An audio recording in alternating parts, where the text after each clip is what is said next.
I watched him squirm in his seat. The forensic accountant, young, arrogant, and far too eager to please them, had been digging for hours. He was convinced he'd catch me. He smirked every time I told him to keep looking, his eyes glittering with the promise of victory. I let him think he was in control. The betrayal wasn't a surprise. Her loyalty had been paper-thin from the start, a woman who would sleep with my business partner, my best friend. No, betrayal like that isn't sudden. It's years in the making. But the thing about betrayal is this, it's never as sweet as it looks at first. I knew the moment she smiled at him across the table. A new lover, a new game to play. But she made one critical mistake. She thought I was as foolish as I appeared. The business was mine. I built it from the ground up, brick by brick. And they thought they could steal it out from under me. They were wrong. It started small. Little things at first. Her late nights, the long phone calls, her excuses. I noticed, but I didn't say a word. Let them think I didn't know. The whispers got louder. And then it happened, one night when she didn't come home, when the car parked outside was his. That's when the plan began. I could have confronted her, torn her apart right then. But no, that would have been too easy, too emotional. I needed something better, something that would hurt her more than any confrontation ever could. I needed to make her watch as everything she thought she could take from me slipped through her fingers. So I waited. I'd hired the accountant a month before. She didn't know that. Her lover didn't know that. They were too confident in their little scheme to realize they'd made one fatal mistake. They underestimated me. I had my eyes everywhere, my hands in every corner of the business, the board meetings, the off-the-record conversations, everything. I watched them slip deeper into their affair, watched as they plotted, watched them think they were smarter than me. They made their move with the accountant. They thought they could catch me hiding assets. A simple forensic audit. That's all it was supposed to be. I would have laughed if it hadn't been so predictable.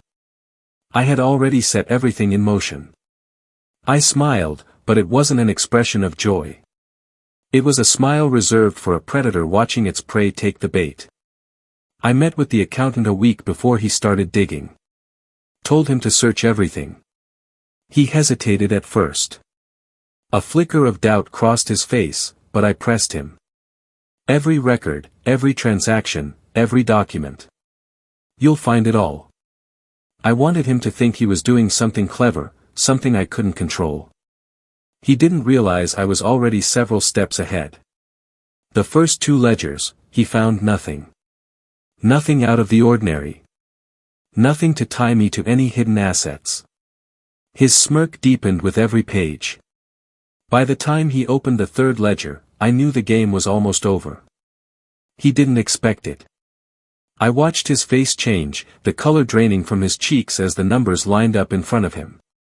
His hands shook slightly as he turned the pages, his eyes scanning faster, his brain scrambling to make sense of what he was seeing. There was no more arrogance, no more confidence, just confusion. A thin sheen of sweat broke out on his forehead. That's impossible, he muttered under his breath. This can't be here. I didn't speak. I didn't need to. The truth was there, staring at him. The secret accounts I'd set up, the investments I'd made in the shadows, all of it, the carefully planned deception I had woven over years. It wasn't just the assets, it was the control. As he stumbled over the numbers, I let the silence stretch. I wanted him to feel the weight of his mistake. The thing about trust is that once it's broken, it's like shattered glass. No matter how carefully you handle it, the pieces are always sharp. I'd given him just enough rope to hang himself, and now I let him choke on it. He reached for the phone to call her, to call him, to call anyone. But I stopped him. No, I said. Don't. You've seen what you needed to see. They'll understand soon enough. I stepped closer, my voice low and cold. This is my business. Always has been.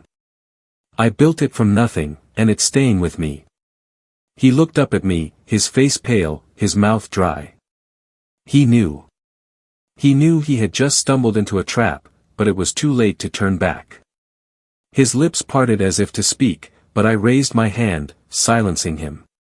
You should have read the fine print, I said softly. It's all yours to clean up now. You're free to go. He didn't say another word as he gathered his things and left. I watched him walk out of the office, head bowed, defeated. Later that night, I sat in the quiet of my office, savoring the silence. The storm was coming for them. The lover, the accountant, her. I would enjoy watching them tear each other apart, knowing they had no one to blame but themselves. They thought they had me. Thought they could steal everything I built. But in the end, I was the one with the last laugh. The ledger was my final stroke of genius. A masterpiece that sealed their fate. Every move, every step calculated. There was no room for error, no chance for redemption. And as I leaned back in my chair, the satisfaction washed over me like a wave. This was more than justice. This was the payback I had been waiting for.